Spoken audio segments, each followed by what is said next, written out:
So why does ammonia actually matter? Well, there's three big things, in my opinion, that set it aside from every other refrigerant on the market. The first and most obvious one is its zero ODP and GWP. So for those of you that don't know, ODP, ozone depleting potential, and GWP, global warming potential.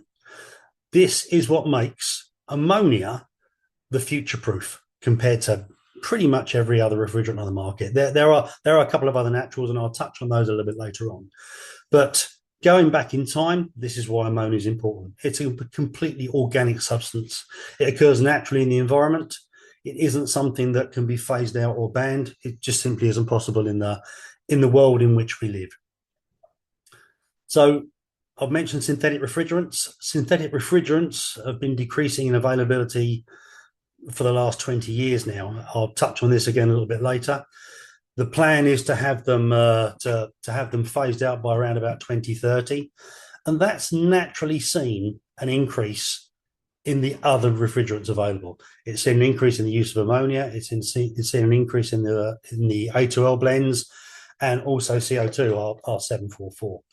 So that's not to mention hydrocarbons as well. That's the reduction of synthetics has seen a big increase in the use of all three of those options.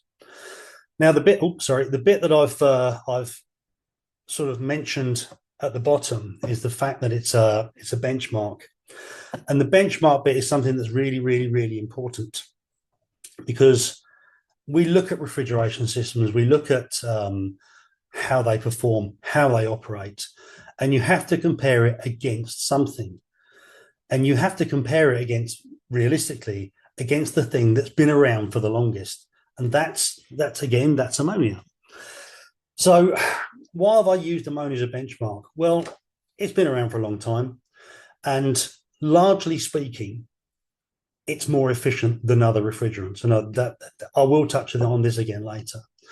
But when you look at the efficiency of a refrigeration system and why it's important and why you make the choices that you make when installing it, there's two things you need to look at. You need to look at the cost of running it in terms of the power that it consumes, and you need to look at the cost of the medium that is within it that you're going to use, the refrigerant, for want of a better expression. Now, as a rough rule, through the lifetime of a refrigeration system, 90% of its cost is in the electricity that it uses. Most refrigeration systems use electricity as a driver. There are a few absorption systems about which use heat, but fundamentally, the cost of running a refrigeration system is the power that it consumes. So 90% of the lifetime cost of that system is power. 10% or less is the losses and the consumption. So every system consumes oil within a little, and every system consumes refrigerant. You have to put refrigerant in to start it, and if you have to do any invasive works or you have a leak over the period of the life of the unit, then you have to top up or replace. So they're considerations you have to take into account. So when you're looking at designing a system, installing a system, selecting a system for the future, you've got to look at those two criteria. How much is it going to cost you to install it? How much is it going to cost you to run it? And how much is it going to cost you to top it up?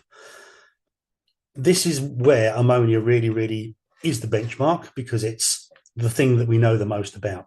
It is much better under part load efficiency because it's organic in nature. It doesn't boil and condense at different temperatures. And it's really, really, really stable because it's organic, because it's a known quantity. It does the same thing under the same conditions year in, year out. Nothing really, really changes. So when we're looking at what we do best for the future, this is something that's really, really important to consider, is what would ammonia do and what would the system that I'm thinking about doing compared to it do instead? It's something that most designers, most people that are selecting refrigerant systems look at now. So as a result, because it's the benchmark, and because it's stable, and because it's got a good industrial use, the systems that are designed around using ammonia are commonly designed for a very, very long shelf life. My particular background, I've spent a lot of time working in the refrigeration industry in East Anglia, where there is a large number of poultry processing sites, and I can think of at least 4 systems across those sites that have been running now for 50 years. It's they've had different parts, different augmentations, but fundamentally the systems are the same. So when people buy a system and think how long is it going to last, maybe 10, maybe 15 years in the modern world, it's a longer term view with ammonia, and that's why I'm using the word it's a benchmark. I think I'm going to be fairly bold in saying there's no HFCs or HFOs that matches the ammonia's long-term thermodynamics stability. I think I can say that with a degree of confidence. It's regulation proof as well. No one's going to bring a law in the next 10 or 15 years to say, okay, you can't use this anymore for whatever reason. You've got to move on to something else. It's there. It's been there for a long time. It's going to be there for a long time.